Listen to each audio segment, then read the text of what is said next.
Alright guys, so this is a follow-up to the video I did yesterday. I'm going to do an exterior tour, but before I start, there was a question about kind of this little error message here, the TPMS error. When you start the car goes into a self-diagnostic and it comes back with any issues. If there are any issues, it'll tell you go to dealer. If it's a major issue like a check engine light, you'll see the check engine light on, and then you also see a check engine light warning right here. So obviously, as you see, there's nothing going on there. There's a TPMS issue, tire pressure monitoring system, that is not functioning. I think my sensors are dead. They are the original ones. So you get this little warning light after that initial diagnostic.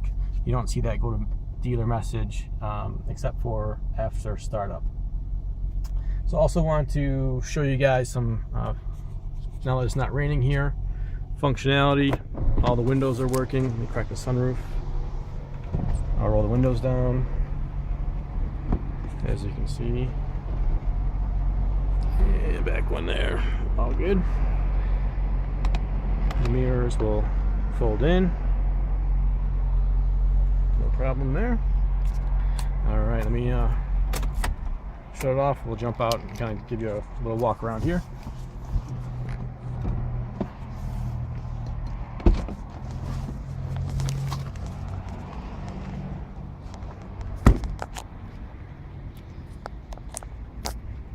Start up front. Let me pop the hood. Sorry guys, doing it with one hand. There we go. Okay. So as you can see, this is the 4.2 Ferrari built V8. This is a 2007. Notice the blue valve covers. 2007 was the first year they came out with the full automatic. They also offered the Duo Select at the early part of the year. Duo Select cars, which is kind of the automated manual transmission, have red valve covers. Automatics with the ZF transmission have the blue valve covers. So that's what most people are looking for. A big factor for me when I bought the car. Maintenance is much less expensive and more reliable. Also, as you can tell, let's see if I can get out the sun here. Everything's in good shape. It's got its factory tags up there, all the factory stuff here. Another key thing to notice, we got the assembly number showing once again the car wasn't in no front end damage on the vehicle or anything like that. Okay. Color of the car, Nero Carbino. So when you get it in the right sunlight, it's got a kind of goldish, bronzish metallic flake in the black paint. Very, I think, stunning. So you can see hood, very phenomenal shape. You know, I do wax the car regularly. I use McGuire's on it, nice and smooth. Fenders, front fenders here, nice and straight. Headlights looking sharp. As I mentioned in the ad, I have the Luminex coating. It's just a film that applies on the top of the lens. Gives it that kind of gray effect that's popular now. It's actually standard on like the new Sport GTS models from 2009 and beyond. Kind of brings the car up to date, I think. Also, a couple of things I'm going to point out. Front end grille here. This is, I've seen on eBay a lot of cars listed as Sport GTs that may not be. So this is actually a true Sport GT. So a couple of things you'll look for, and I'll point these out along the way. You want the black chrome grille.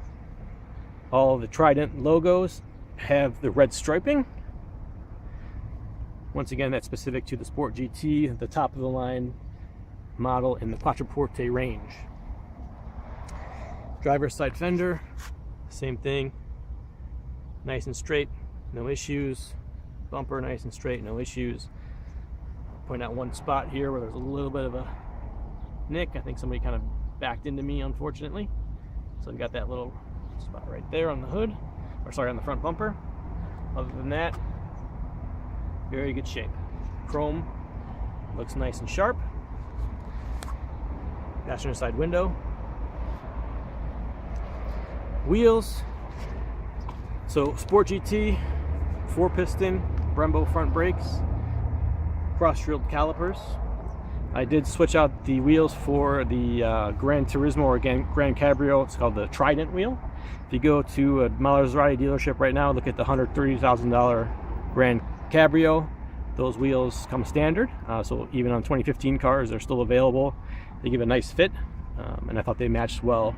I do like the Mercury color, Mercury brake calipers with Maserati embossing, Pininfarina badging, side vents, once again an indicator of,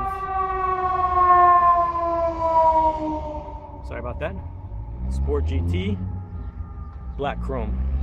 Once again, that, make sure to keep that in mind. The front door, we'll try to get an angle pick here. As you can tell, paint's in really great shape. You can see the reflection from the ground. Nice and smooth. The trim work. Gonna walk around the window here.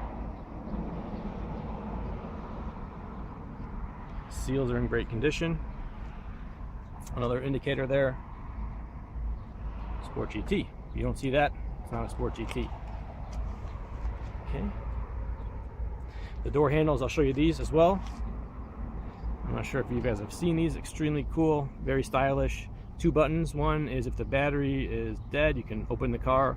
The other one is push button. Push it once, pops the door right open. So as you can see, it functions very well. While I'm here, I'll do one more look. Sport GT, aluminum pedals. And I mentioned yesterday I have the loud link. Basically, this is a Bluetooth adapter. The CD changer, 5-disc changer is removed. I have it if you want it. And you plug into the factory wiring harness this loud link adapter, and it basically allows for audio streaming from your phone and Bluetooth phone calls. So it brings the car up to modern standards from that perspective. Passenger side rear door, nothing. Nice and smooth. Get you a roof shot.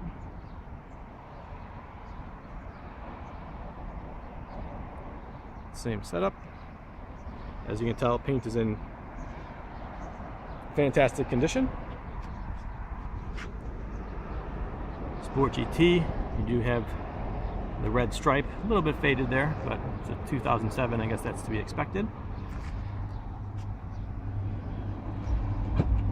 Same thing, one touch button, as you can see, works no problem. Rear wheel,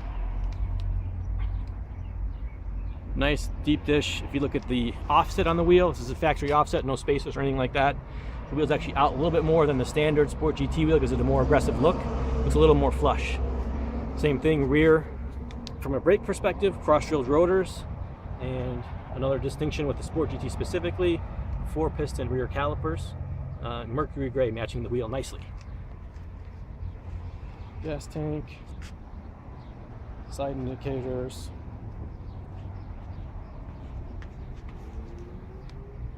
So you got the custom license plates. I'm actually trading this in for, or trying to sell it for a new Ghibli, so I'm staying with the brand. I don't know if that's, yep. So as you can see, factory exhaust.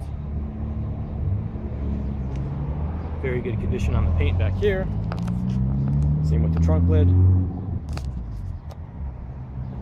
I'll show you one thing too to keep in mind.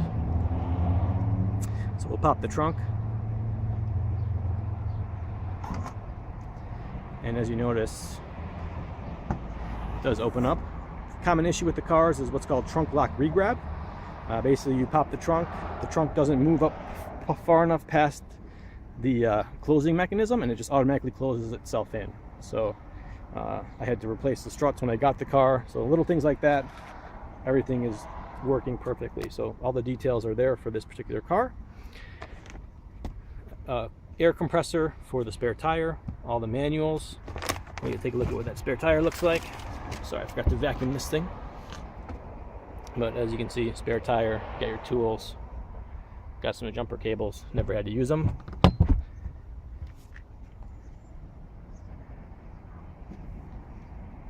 Let's close that up. And just to show you, the button back there also works to open the car, the trunk. Okay, around to the passenger side. There's your specifically Sport GT red striped logo. Paint and work on the rear fender. Light glass No dings, nothing major. Very sharp. Passenger wheel. These are Pirelli P0s, matching front and rear. Sometimes you'll see some cars with different tires front and rear, or kind of non or off-brand. As you know, Pirelli is about $450 a piece for the tires. Rear door.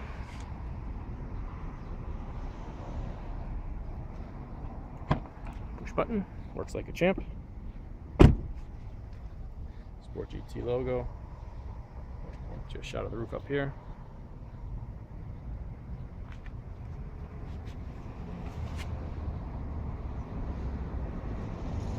So that comes out from a focus perspective for you, but like a mirror. I mean, really, paint is in fantastic shape. Do the same thing here. One touch, door opens up. Okay. Front fender. Pininfarina badging. Black chrome portholes. And as you can see, very nice looking paint and bodywork, in my opinion. Front wheel. Cool. All right, guys, that's it for now. Any questions, feel free just to blast me an email. Thank you.